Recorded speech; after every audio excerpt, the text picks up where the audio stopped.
Welcome to Around the ASUN. Around the ASUN is the newest podcast for the newest conference in FCS football.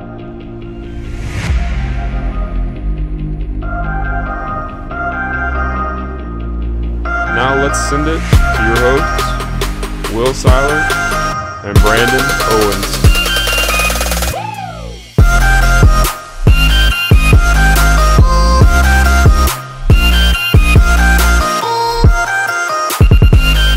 Welcome back, FCS Fans Nation, to another episode of Around the ASUN. I am Will Seiler. With me, as always, Brandon Owens.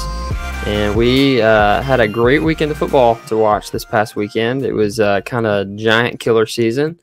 And but we're going to move on. It's getting late enough to start talking about some playoff scenarios. We're going to do that a little bit today. But before we get going, Brandon, how's everything going? I'm in my busiest time of the semester, so ask me after this week is over.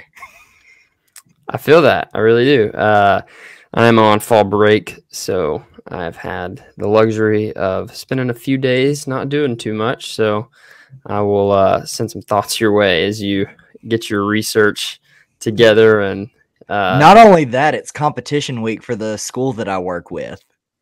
Our last marching contest is this weekend, and it's a lot. Yeah, no doubt. Sounds like talking football is one of the highlights of your day. Yes, absolutely. Well, then we'll just jump right in then. So, just to recap Week 6 a little bit, Jacksonville State closed a really good game out with SFA 28-24. Got the W. EKU knocked off Abilene Christian at home 30-15. North Alabama, in what was a heartbreaker, lost to North Carolina A&T 38-34. We'll talk about that a little more in a second. Kennesaw State knocked off Hampton 34-15 in a pretty uneventful game. And then Austin Peay lost to SEMO 30-14 in, again, a pretty uneventful game. But the two games that I think are probably the most, what I want to talk about at least, are the Jacksonville State SFA game and the North Alabama North Carolina A&T game. So I'll let you talk a little bit about the Jacksonville State game, although I think since you weren't there, we probably both got to watch it about the same amount. But then I'll chime in on it a little bit as well, and then we'll get to North Alabama. So knock yourself out. Yeah, I had my mom updating me because she came to the game, and I actually got to watch the first turnovers. I pulled it up on my phone. Ended up not being as busy as I thought I was going to be at the contest I was working. So I actually had some time to pull up the beginning of the game and watch it a little bit. And we came out on fire. After that, it went downhill and it kind of plateaued a little bit. And then it was just an absolute roller coaster in the fourth quarter. So typical JSU. That's literally all I can say. Typical JSU. Yeah, it was just from watching it. You know, I was telling you this a little bit before the show. I'm not sure that Jacksonville State outplayed SFA, but obviously played well enough to win. And that's what it takes. Breaks going your way and forcing turnovers. That's what it takes to win football games. Well, I was about to say our offense didn't win that game. It was our defense. No doubt. I mean, because I think SFA outgained us by over 100 yards. Yeah, I don't have stat lines pulled up this week because we're going to be a little more abbreviated talking about recaps just because we're moving on to playoffs. But yeah, it was. I think I looked and it was 100 or so yards that were in favor of SFA. So hey, but we held them to under 100 rushing yards. I will take that as a win. I will take that as a win. No doubt. Breath of fresh air coming off of allowing 300 something to. Let's not talk about it. To Kennesaw. Let's not talk about it. What a roller coaster of a rush defense. But yeah. So Gamecocks get it done at home on homecoming, right? Yeah, I actually had SFA demolishing JSU, and they proved me wrong. Yeah. So that was you breath of fresh air for Jacksonville State fans, and it was an entertaining game to watch. I had it on. We were not watching it on the TV, obviously, but I had it on the computer up on split screen with different. I forgot what the other game I was watching was, but yeah, yeah, it was one I was glued to the computer screen. It was entertaining, like you said, roller coaster of a fourth quarter. But Jacksonville State gets it done. So go Gamecocks. That was a clutch win there. Obviously, Eastern Kentucky knocked off Abilene 30-15. That was a pretty uneventful game. Eastern Kentucky defense looked good. They've got some playmakers over on that side of the ball. Abilene offense, sputtered a little bit, kind of like the week before against UCA, just didn't look great at times. But Eastern Kentucky, they've got something brewing over there in Richmond. So that was their fourth straight home game. So this week will be their first game on the road in over a month when they come down to Conway. So, but yeah, they get it done over Abilene, and again, a pretty uneventful game. But North Alabama, what is going on in Florence, They cannot Alabama? close out games. They can't. They got down by I want to say it was 20-something points. I mean, I quit watching the game because it got bad. This was the third game that they were up at the end of the game. Well, no, they weren't up against JSU. This is the second game that they have been up in the fourth quarter and could not get the job done. But they were down by 20-something points. I mean, they were getting blown out. I quit watching the game. I was like, this isn't worth me watching. I'll come Sunday, Monday, whenever we do the podcast, it's just going to be, North Alabama got blown out. No, they come back and lead. Like you said, late in the game, they're ahead, and then piss it away. Just like last week, pissed it away. I hate to see North Alabama winless after several close games. I mean, they very easily could have knocked off Jacksonville State. Mm-hmm. Very easily could have beat Campbell. Should have beat Campbell. Mm-hmm. Very easily could have beat North Carolina A&T. Should have beat NC A&T.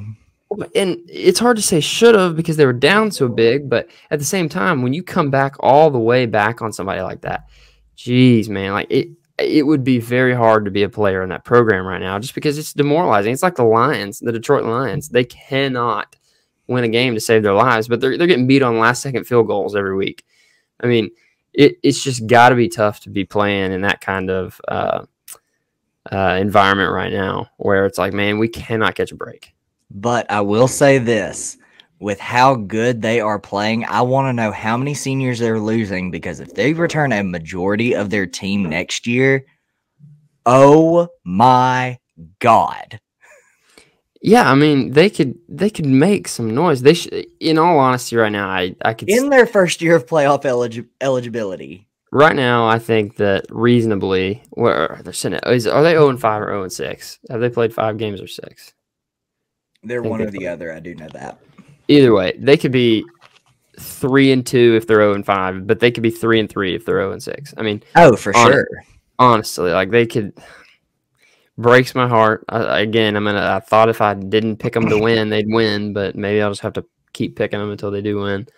But yeah, that one was upsetting because coming all the way back like that and then taking the lead, just to wasted away at the end was disappointing. So, and honestly, I don't think it's the same issue JSU has. I just think UNA as a team, they're starting to get their feet under them at the D1 level, but they still cannot compete right now. They may be able to compete during the game, but they can't get stuff done. They can't hold a win right now. The upsetting thing is that they have been better than this in their first few years. This is a step backwards for that program. At least they won a few games the past couple of years. Mm-hmm. And so you'd like to see them win some of these close games, and maybe they will as they move a little further into Big South play. I wouldn't expect them to go winless against some of the bottom feeders of the Big South. But man, that is just disappointing. Because NCAA, we know how good NCAA can be. Mm-hmm. They're a good team. We've seen how talented Jacksonville State is. Campbell's not a total pushover. No. I mean, those are 3 decent teams that North Alabama has said, hey, look, we're just as good, but we're not good enough to win. And so I'm really excited for the UNA KSU game, because if UNA keeps losing and only wins a few games, I want to say Kennesaw comes to Florence. Really? Yeah, I want to say Kennesaw comes to Florence. So, with it being in Florence,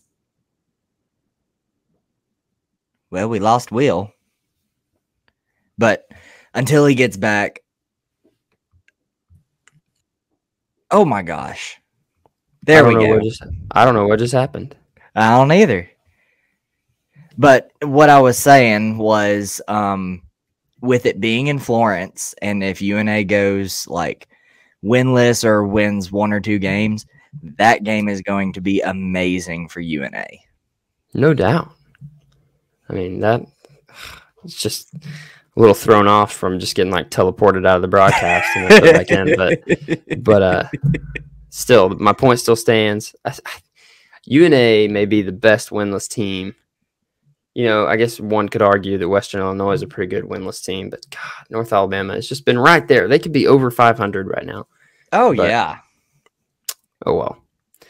Maybe they And will. with the right wins, they could be ranked. Yep. I mean, we've seen that 2 and 3 teams and 3 and 3 teams are not they're not afraid to rank them. So who knows what could have been for a team like North Alabama this year. Nah, they'll be fine. But moving on down the line, Kennesaw State knocked off Hampton 34 to 15. It is what it is. Kennesaw State took care of business. They played Hampton. They eventually put in their second string because they already had like 30 on the board at half. Yeah, I quit watching that one pretty quick. Austin P, SEMO, it got to it was a 16-point game, and I want to say, I mean, it was never really a bad game, but it was never really an interesting game. I had a hard time watching it. It was one of those games I couldn't really stay into. It was like I felt like I knew from the time that SEMO took a lead that they were going to win the game.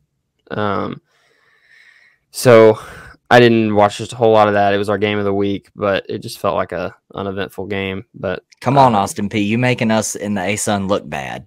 Yeah, both of those teams have been kind of disappointing, SEMO and Austin P.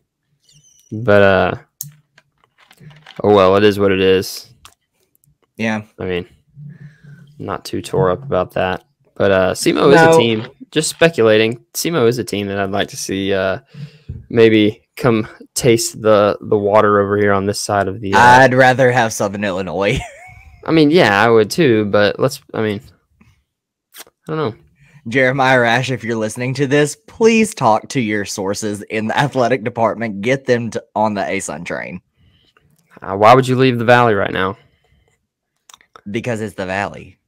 Yeah, but you're the sheriff in town right now, apparently. It's the Valley. I've never liked the Valley, so. Oh, well. Moving on, though, we'll get out of the recap. Like I said, we're going to be a little bit quicker this week. Moving on to the stats poll. I do not have a screenshot, unfortunately. I kind of fumbled the ball on that one. I know. I don't know what's slacking. I don't know what's gotten into me. It's like I wanted to watch the Ravens game. The Ravens which Colts was game. It was a great ending. It was a great game. Mark Andrews got me 40 fantasy points.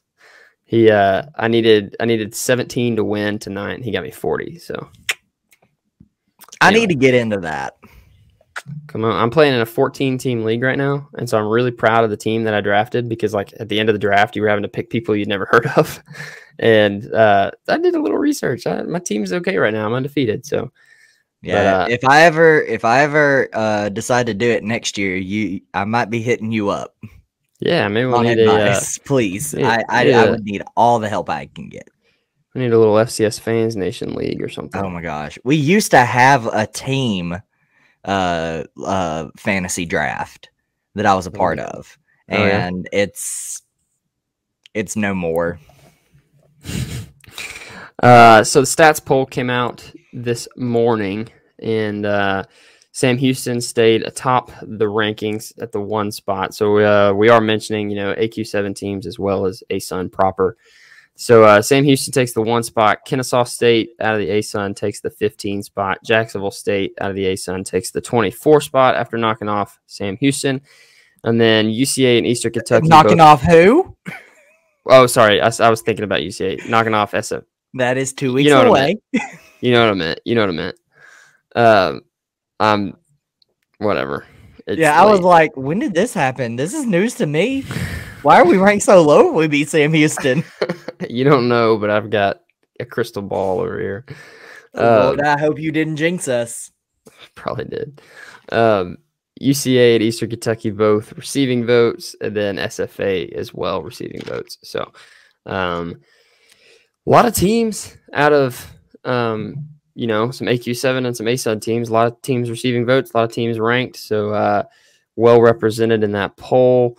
I don't really think any surprises here. I didn't think JSU should have been ranked last week, but I do, I have no problem with them being in the poll this week after getting a win over what a lot of people, a team that a lot of people are thinking highly of in SFA right now. So I have no problem with them being at the 24th spot at 3-3, especially if we're going to leave a team like North Dakota ranked at 2-3. Yeah, I still don't have JSU ranked in mine. Is that because you don't want to be let down? Partially, but also with like the teams that did win around the FCS that got like key wins. I was like, I can't like not include them. So that's fair. Because I know that it's easy to want to rank your own team, but then not do it because you don't want to be that homer that ranks your team in the top 20, and then they get blown out the next week by a team they should have beat, and then you're like, oh, I look like an idiot. But no, I have no problem with them being ranked. Kennesaw continues to win, continues to do what they're supposed to do, and other than a not so impressive win against Reinhardt, the Owls are rolling. We'll talk about that here in a minute, but they're shaping themselves up well to potentially get a playoff berth and potentially win the Big South. So I have no problem with them being at 15. If they continue to win, they'll probably crack the top 10 at some point. And then Sam Houston, you can't argue with them being at 1. You can defend about 4 teams being in the 1 spot. I was about to say I have Sam Houston at 2. I don't have them at 1, but I have no problem with them being at 1. Just because, no. If you continue to win, I can't tell you that you don't deserve to be atop the rankings. So, well, as of the results this week, there's only 2 teams that deserve to be number 1.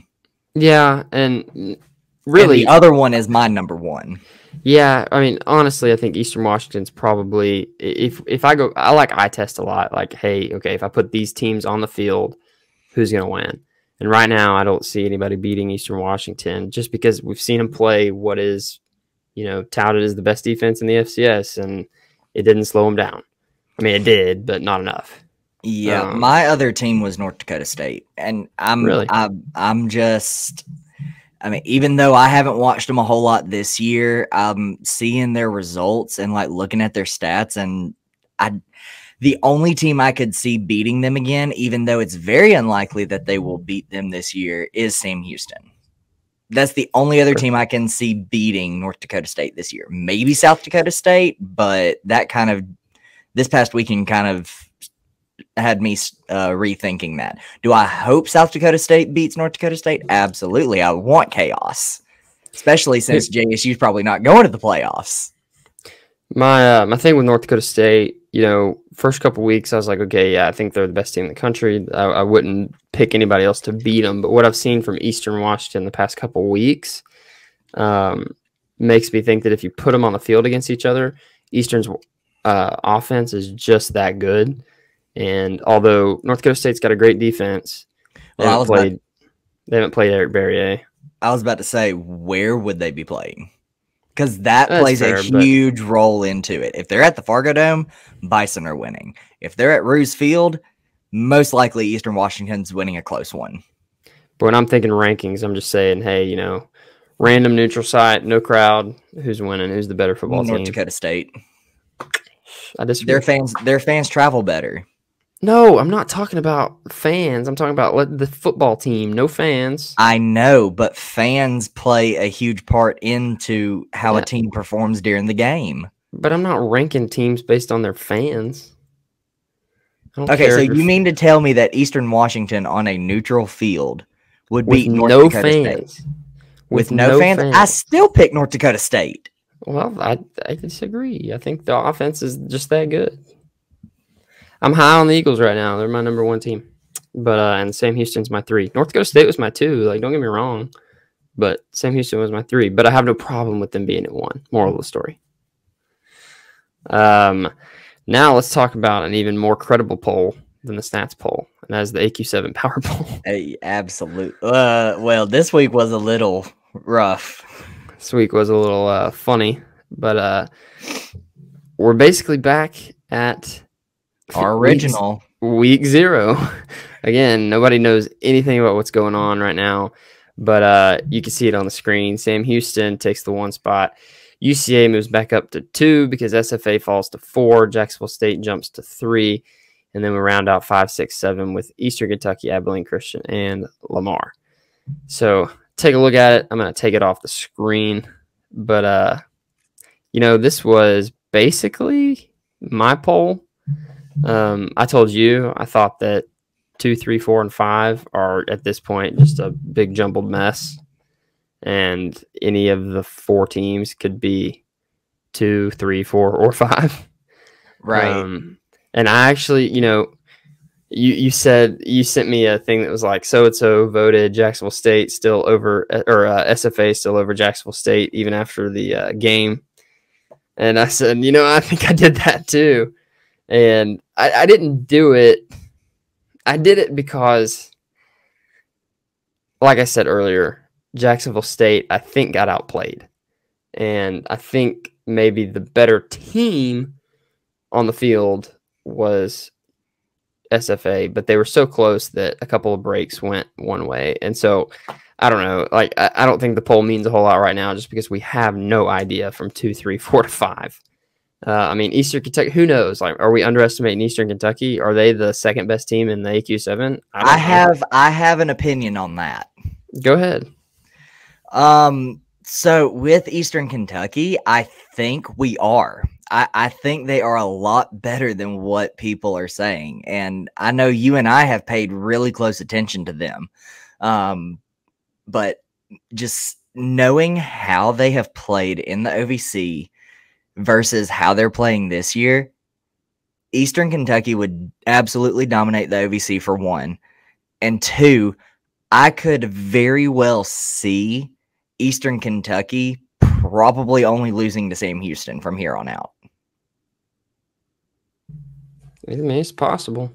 They've got everything that it takes to be successful. That defense is pretty good. They've been getting better steadily. They haven't exactly played the best offenses the past 2 weeks, but they've controlled the teams they've played. And then I guess they held Abilene to 7 points in the first half and 8 in the second, and Tarleton to 3 overall, 7. Mm-hmm. It was something low. And then they've got it, Their first test is this week. Yeah, I mean they played Austin Peay. They knocked off Austin Peay. I guess they lost to Indiana State. That's the Indiana State.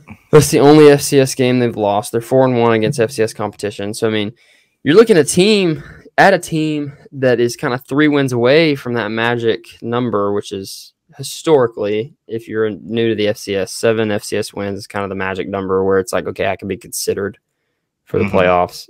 6 sometimes, just depends. Depends on what your schedule is and what your wins are. Yeah, and if you lose to all the good teams on your schedule and go 6-5, chances are you're not going to make it.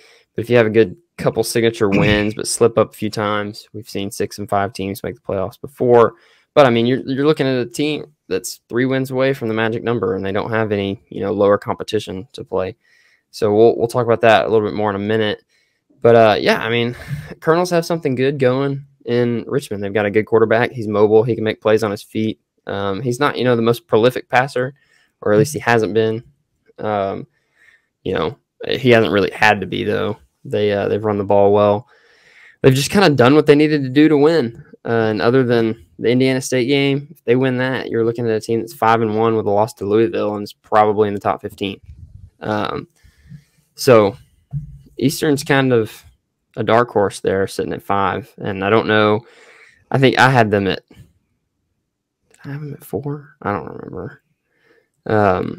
I had them at 4 in mine. I don't think. No, I had them at 5. I had Stephen F. Austin at 4. Gotcha.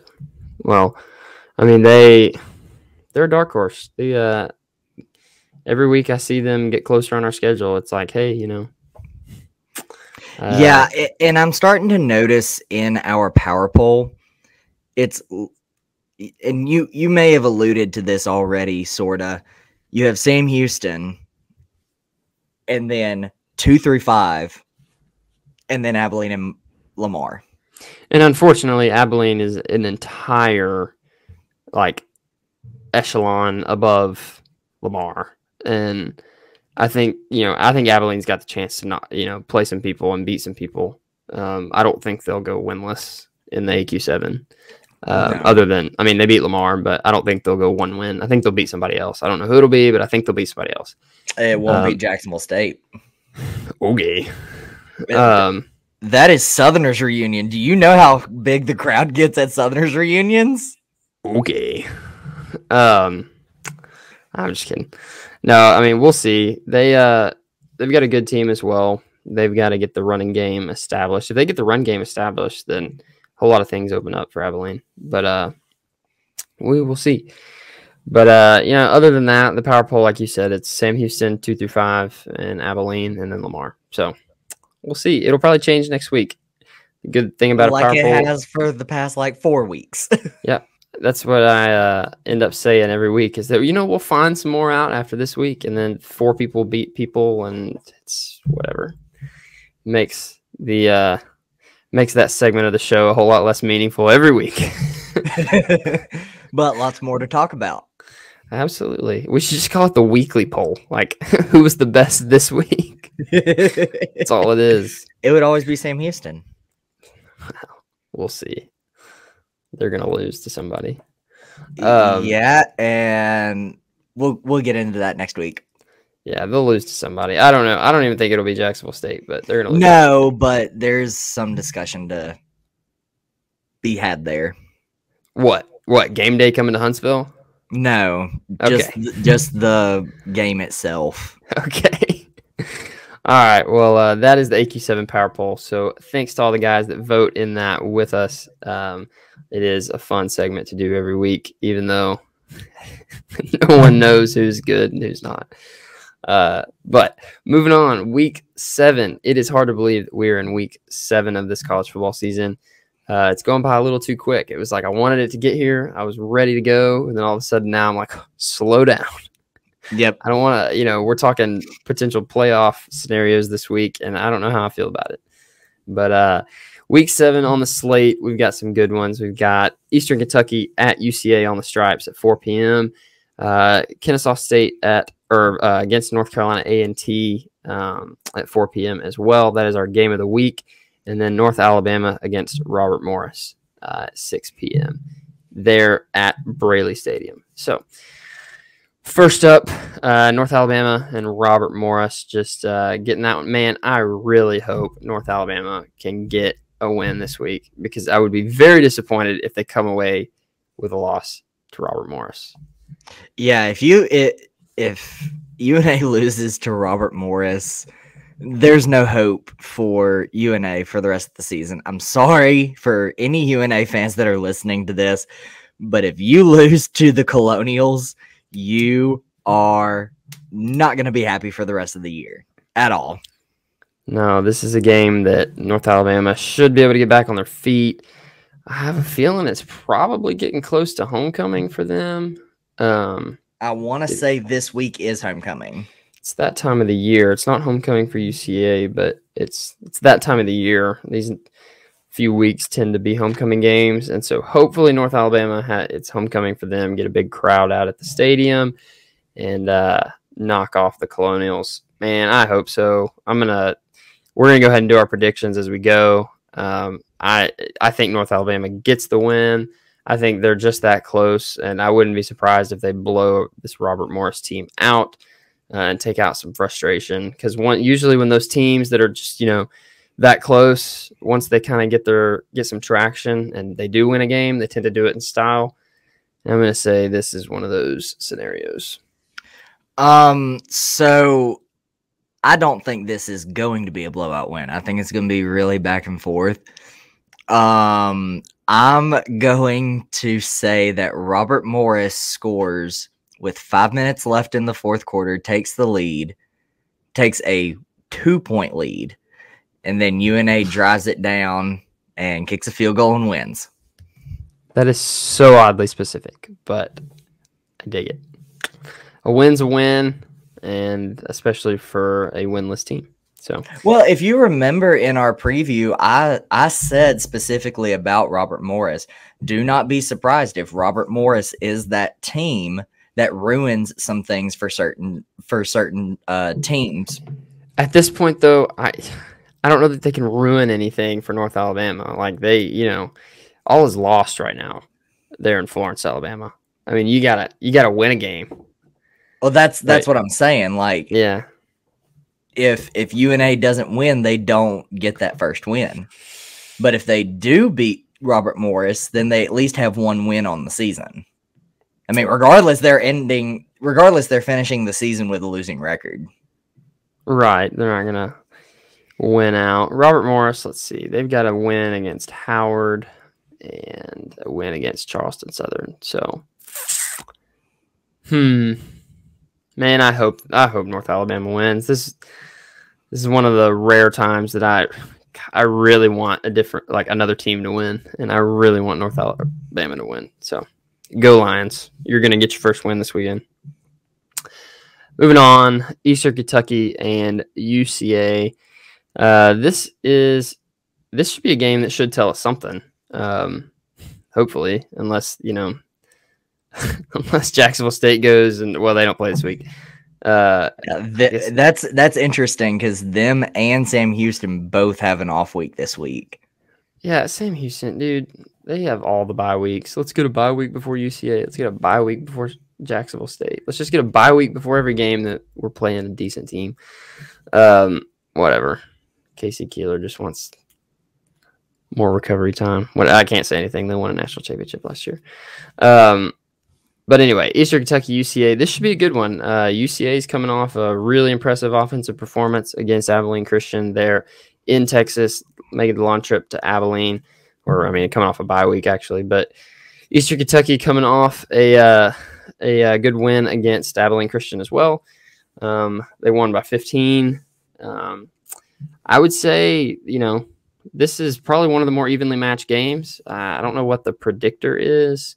I use the Massey ratings predictor. I know you use this versus Sports Simulator app.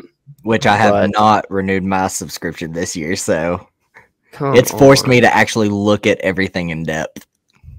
Has it really? Uh-huh. If I go to Massey ratings and I put in Central Arkansas, I type in Eastern Kentucky, I can do that, and it is showing a 30-26 win for UCA. So pretty close game. They're saying 60-40 basically percentage-wise. Man, the Stripes have some home field advantage that come with them, but Eastern Kentucky's rolling in with a good defense. Like I said earlier, they got some playmakers on that side of the ball. They got one linebacker that is kind of like a linebacker defensive end mix or hybrid that makes a lot of plays. He's a ball hawk. And then, like we said, Parker McKinney, somebody that we've been impressed with since the preseason episodes. He can make plays on his feet. Not the most prolific passer, but can if he needs to. He's not super prolific passing just because he hasn't really had to be. They lost a lot of production coming from last year with their offense, lost their 4 most productive offensive players to the transfer portal, but they haven't really skipped a beat offensively. So this is kind of, I'd like to say that this is kind of one of those games where, does UCA come out flat? Do they come out hot? If they come out flat, you could be looking at Eastern jumping out to a lead, and you can't do that against good teams. We saw what happened when we did that against Sam Houston. Abilene jumped out on us, but I think we were just that much better than Abilene. Kind of, shut them out for 3.5 quarters. Or, sorry, 2.5 quarters.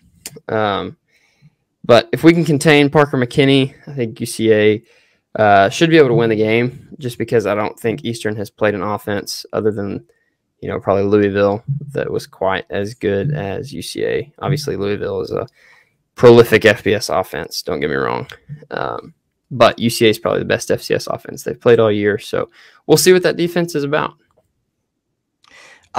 So when Eastern Kentucky beat y'all last fall, was it in Richmond or was it in Conway? Yeah, that game was in Richmond. So they got out on us a little bit early. We came back and took the lead, actually, with I want to say it was or 43 seconds. We scored to take the lead. And we had 4 penalties on the last drive that put them into our side of the field. And they threw a Hail Mary on the last play of the game and beat us on that. So it was kind of we had 60 yards of penalties on the last drive. So it was not the prettiest of losses, but it was in Richmond. Do I want to go with Eastern Kentucky? I'll say this: last year when we played them on the Stripes, it was a 12-point win for y'all. But get this: so we jumped out to a 24-0 lead, and they came back and took the lead 25-24, and we then scored 13 unanswered to win. And so we scored the first 24, they scored the next 25, and we scored the last 13. So it was a strange game. All right, so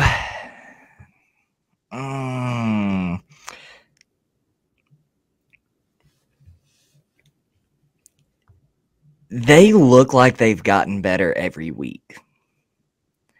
Well, I'll say this: Parker McKinney looks like he's gotten better every week. That's probably a better on his legs. I think he doesn't I don't know. He's just not. He is a very good quarterback, and him being so good stems from the fact that he can extend plays with his feet.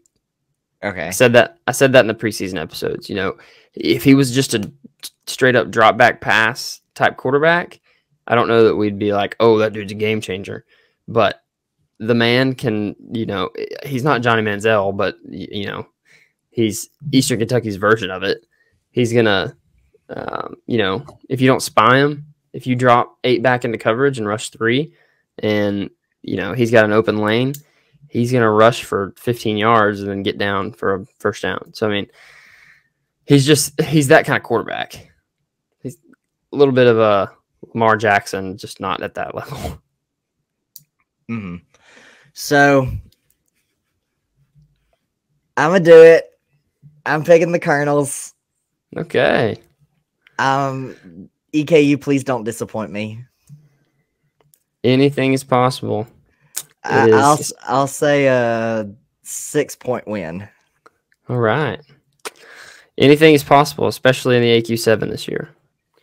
I should have put that don't meme. Disappoint me. I want EKU to be at full strength because that's the last game of the year. That would have, if we went in next week and beat Sam Houston, we're running the table for the next 2 games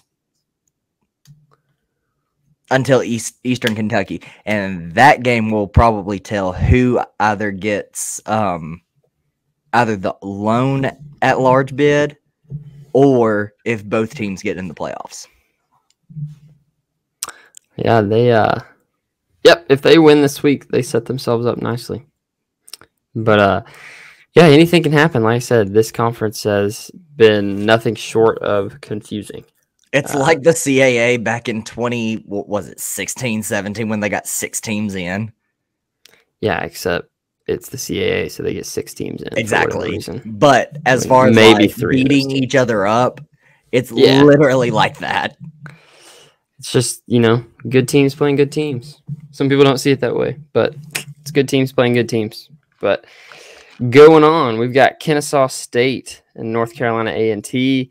in what is probably the Big South game of the week as well, if you're a Big South fan, because whoever wins this game sets themselves up pretty to be the front runner for the AQ bid, which I'll make my prediction here in a second, but I think one team is better than the other. But yeah, I don't think Monmouth is necessarily as good as we hoped they would be, or at least they've showed some vulnerability. And so this game kind of sets the Big South stage nicely. But I'm going to say Kennesaw gets the win at home against North Carolina A&T. I think NC A&T showed some vulnerability against UNA this week. I think they showed that it is possible to score some points on them. And if Kennesaw runs the ball well, I think that they could run away with this game. So I'm going to say Kennesaw State wins by like a 10-point game. And it sounds like you got up to do something, so I'm just going to kind of stall here. You're back. I had to plug my laptop in because it was about to die. Gotcha. Sorry about that, guys.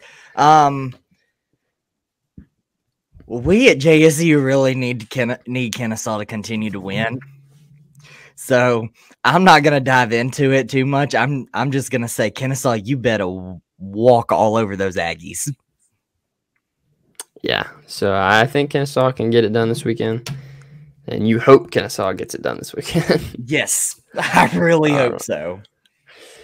So that's a little bit about Week 7 coming up. Only 3 games here in the as far as ASUN teams, but we'll go ahead and move on. We're going to talk a little bit about some playoff scenarios as far just for some ASUN teams. We can get into some AQ7, but I think a lot of the AQ7 scenarios are the same. Like certain teams have to do the same things to get in. So yeah, we'll talk. It really just deals with JSU, UCA, EKU, Sam Houston, and Kennesaw. SFA. That's it. Yeah. And I mean, SFA can still get in, but I think they are going to play an important part on who doesn't get in, not necessarily them getting into the playoffs. But if they win out, they could get in. Absolutely. Hey, that would make us look better. But if they win out, that would be knocking off UCA and Eastern Kentucky and Abilene and Lamar, I guess, which, who knows at this point. But we're going to talk just ASUN teams today. So we'll just start in alphabetical order. UCA sitting at 2-3, but 1-1 in the AQ7. What do they have to do to get in? In my opinion, it's pretty simple for UCA. You got to win out.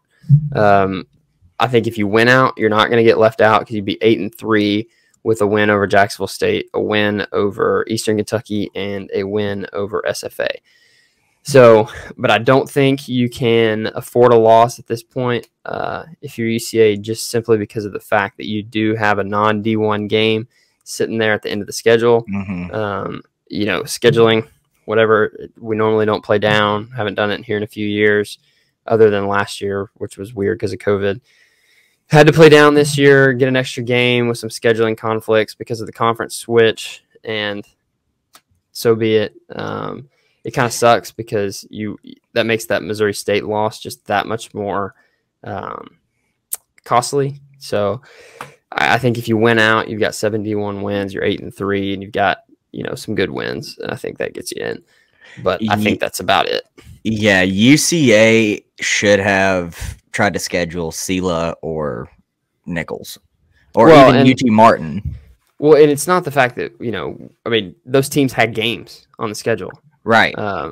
And that was, normally we don't do that. Last year we did for homecoming, just like I said, because it was a COVID year and you had to schedule games. And then this year, same thing, needed a game, and that's who you got. So it is what it is. You make a gamble when you do that, especially when you've got a strength of schedule outside of that game that's pretty tough. But it is what it is. I think UCA, has the capability of running the table, but also has the capability of getting, playing some good teams. So there's capability of getting beat too. So it is what it is. But I think UCA does have to run the table to make the playoffs. I don't think you can afford another loss. because it's 7-4 with 61 wins. I don't know that gets you in, depending on who you lose to. But even then, each one's just that much more important. So, well, let's say they beat Stephen F. Austin, and they knock off either EKU or JSU, or even both.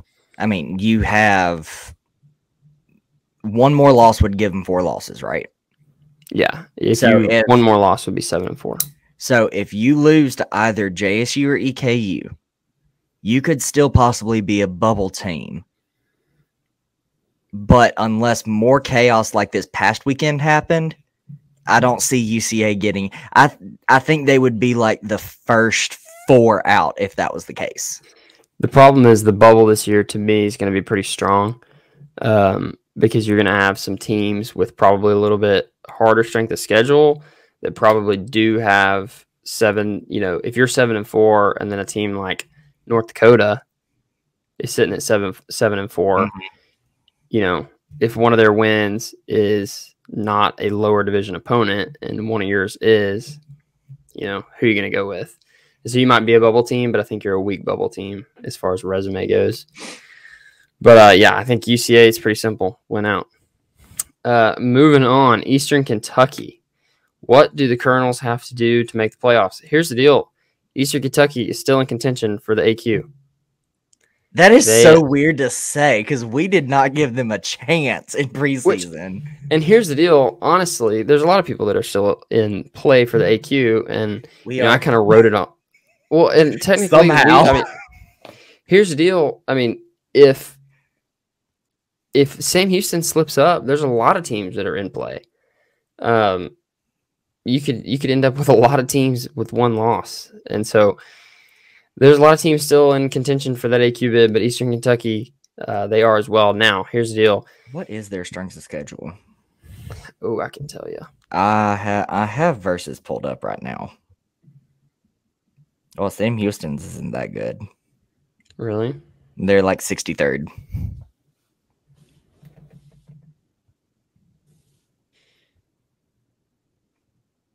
Eastern Kentucky. It's not going to pop up for me, is it? I'm looking through the Massey ratings here. Eastern Kentucky's strength of schedule is 58th. 58th? Yeah, all right, on Massey now. That's, Yeah, I'm still trying to find theirs on Versus. Whoever runs Versus, I think you left them off. But anyways. Just for comparison. 58th that's not bad. Just for that's about middle of the pack. Jacksonville State sits at 21. UCA sits at 32. Their strength of schedule. Kennesaw sitting at 84th. Just for reference there. Mm-hmm. Well, Versus also has another. If you want to keep that up, there's something that Versus has that I really like, and it tells it ranks the future strength of schedule. So if you want to keep that up, I'll keep the future up for Versus. But yeah, that's good. So I think Eastern, I think they need to win. If they win the right games, they can win 3 more and be in contention to be a bubble team if they win the right games. Now, I think you've got to knock off either Sam Houston, Jacksonville State, or UCA or SFA. You got to win 1 or 2 of those. If you lose to, I guess you can't lose to all of them. But I think win 3 more games, and you're looking at being a bubble team. 4 more, it's hard to leave them out. Well, I don't think they're going to beat Sam Houston. So their best bet is to go 3-1 with their only loss being to Sam Houston and getting possibly a home first round game. Or they would, I think they still would get in if they went out of those 4 teams. If they went 2-2 and ended the season 7-4, I think they still stand a very good chance at being one of the last 4 teams in. Here is the remaining schedule. You've got UCA this week, then Lamar, then you go to Nacogdoches to play Stephen F. Austin, and then to Huntsville to play Sam Houston, and then back home for Jacksonville State. So they've got, 4 out of their last 5 games are the 4 teams that everybody kind of thought coming into this year would be kind of the powers of the AQ7. So, they're not. It's a gauntlet for them. They're not staring at an easy task, especially doing 3 out of 5 on the road. Having to go to Huntsville, to SFA, to UCA. So I think they safely get in if they win 4 more. 3 more, you set yourself up to be a bubble team if you win the right ones. I'm probably going to write Lamar off as a win. So realistically, you're looking at a team right now that's 5-1 if you count that Lamar win. So I mean, you got to beat UCA and SFA, or UCA and SFA and Jacksonville State, I think bottom line, you win 4 more, you're safe. You win 3 more, you win the right ones.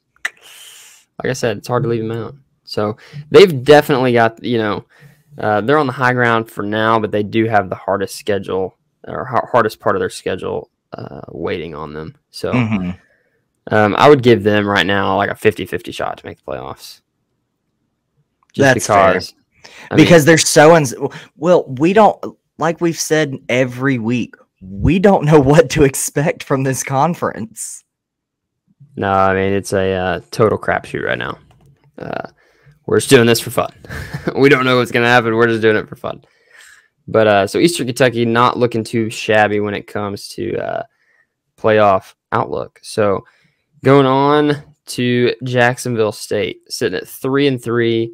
Coming off a win against Stephen F. Austin, remaining schedule at Sam Houston, back home for Central Arkansas, at home for Abilene Christian, at Lamar, and then to Richmond to play Eastern Kentucky. So sitting at 3-3, because of that FBS win, 7-4 gets you in.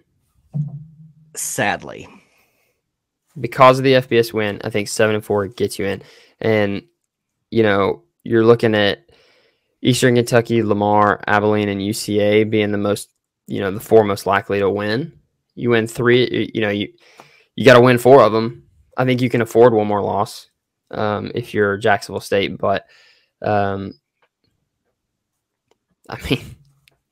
if that 1 loss comes to Lamar and you beat UCA, Eastern Kentucky, and Sam Houston and Abilene, ride them in, chalk them in. I mean, that's a bad loss if you lost to Lamar, but you're not going to. If you beat Sam Houston and UCA, if you beat Sam Houston and then beat the winner of the UCA Eastern Kentucky game, that's a playoff team. If that happens, you might as well go ahead and say JSU has the AQ. Yeah, you're probably right. Jacksonville State still being obviously in the contention for the AQ bid at 1-0 in the AQ7. Which I will say this, because I watched the most recent episode for FCS Fans Nation, and what Dustin Helton said about us celebrating this win, because there were some people that were celebrating. I mean, I was happy. I wasn't celebrating, but I was happy. But he said JSU fans should, if we want Gross gone, we should not be celebrating these wins. We should not be happy if we want Gross gone, which we may be successful for the rest of the season and Gross still not get his contract extended. We just do not know what's happening. As of right now, I'm taking it week by week and letting my boys play. I have not listened to the most recent episode I was on. I was kind of out and about today, so I didn't get to. But I don't know if I agree. I mean, it's hard to get a bad taste out of your mouth as far as coaching goes. And so I don't know that celebrating wins is going to keep the man around. But, I mean, you're always going to want your team to win. Right. As a college football fan, who cares if you're playing long game? I mean, if you want a coach gone, whatever, but still want to celebrate the wins. But, I mean, Yeah, JSU still in contention for the AQ bid, but I think if you get to 7-4, if you win 4 more, yeah, I think it's 7-4 because of the FBS win. Probably a strong bubble team. I'd go ahead and go out and say that they're a bubble team, but that bubble team is probably looking, not looking from the outside in, looking from the inside out, I guess, if that's even a like a figure of speech. You're looking on the inside out. Whatever. You're on the inside. You're on the right side of the fence. You're getting in the playoffs. The only way we don't get in the playoffs is if we lose our next game to Sam Houston, we lose the next week to Central Arkansas, and then we lose our last game to Eastern Kentucky. That is the only way we will not make the playoffs.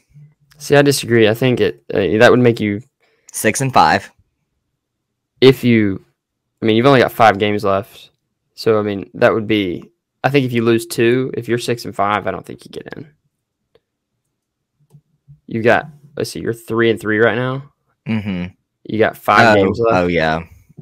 At 6-5, that's just not enough. Not with the schedule was tough, but if you lose to, Sam Houston and then drop one of the last 4, I think it's, you got to win 4. You can only afford 1 more if you're Jacksonville State, in my opinion. Yeah. I don't want to jinx it, but I'm going to say it. I really like these last 5 games. Nothing wrong with that. I really like them. I don't know if that's my gut telling me that something good is about to happen, or if we go 4-1 and still make the playoffs. I don't know. Well, there is a team just east of you guys that is sitting pretty right now when it comes to playoff hopes, and that is Kennesaw State. Yeah, and they better win out because that's going to make us look better.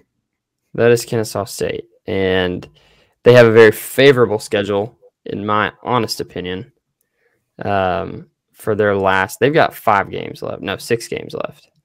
They've got North Carolina A&T, which probably the toughest game left on their schedule. You could argue Monmouth, and it's whatever. their homecoming. Yeah. So I like Kennesaw on that one. And then Campbell the week after.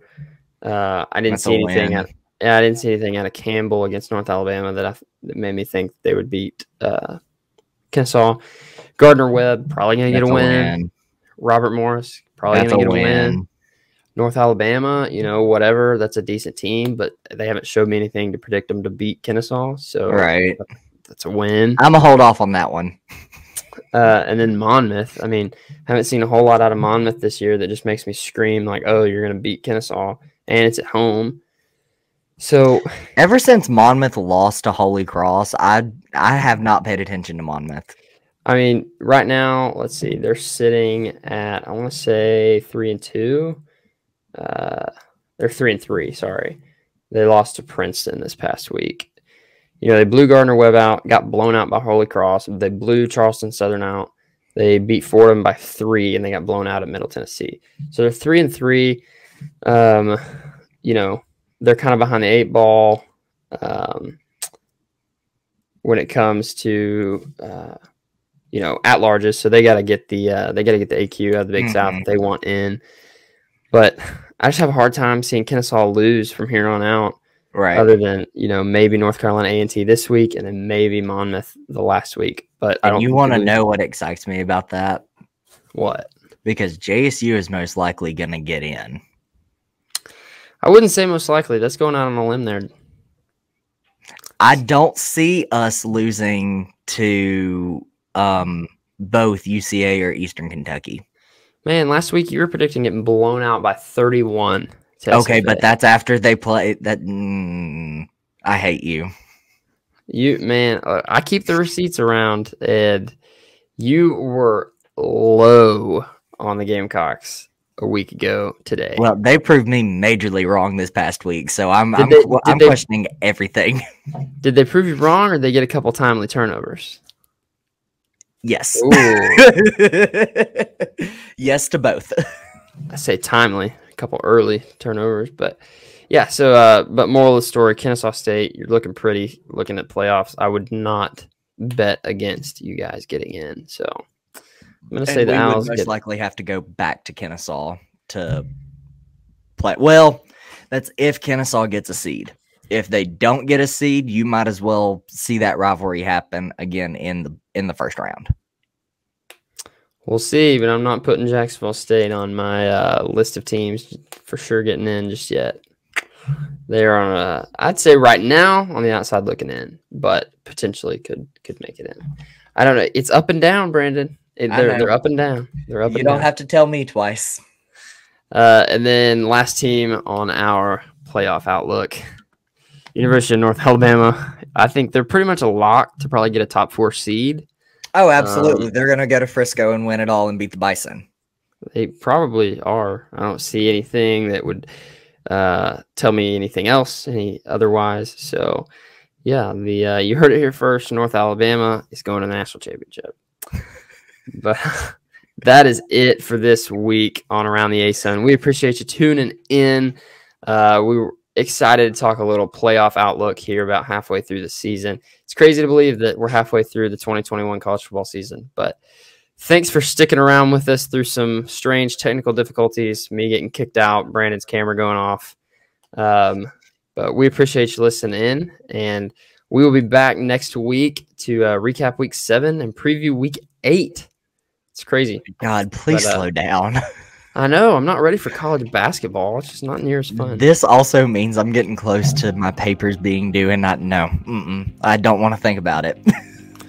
It's man, time flies, but it flies when you're having fun. And I'm having a lot of fun doing this, talking some football, and watching some good football. So we will be back next week, like I said, to recap week 7 and preview week 8. So thanks for tuning in. Good night, everybody.